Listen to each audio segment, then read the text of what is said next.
Se ka një shprehje që më pëlqen që thotë që nëse nuk je i ulur në tavolinë, pra nëse nuk je një qytetar i ulur në tavolinë aty ku merren vendimet, atëherë je në menu. Nëse si je në tavolinë, je në menu. Shumë e bukur. Po të hanë ty. Kështu që ose ulur në tavolinë. Wow, kjo është shumë e bukur. Mirë. Blendi. Por kjo ka të bëjë me atë makutërinë, nëse mund ta shprehim kështu. Shumë faleminderit, maestro Wizi. Kur dikush dëshiron gjithçka, është shpesh shenjë se asgjë nuk ka më vlerë për të. Duan më shumë luks, më shumë sukses, më shumë qejfe.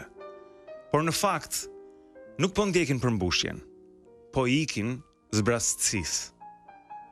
Po përpiqen të mbushin një boshllëk me teprime, sepse në qetësi do të përballeshin me të vërtetën se asgjë nuk i kënaq vërtet. Sa më pranë i afrohen ndjesisë së boshllëkut, aq më të zhurmshme bëhen dëshirat e tyre.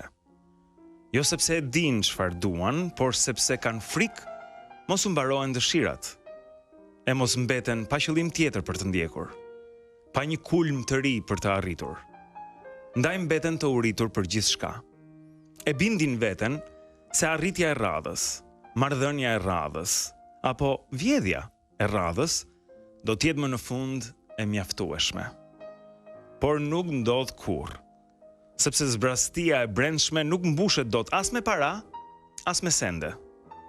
Tragjedia është se aq të zënë janë duke dëshiruar, sa nuk ndalen kurrë të pyesin pse asgjë nga ato që kanë nuk u mjafton.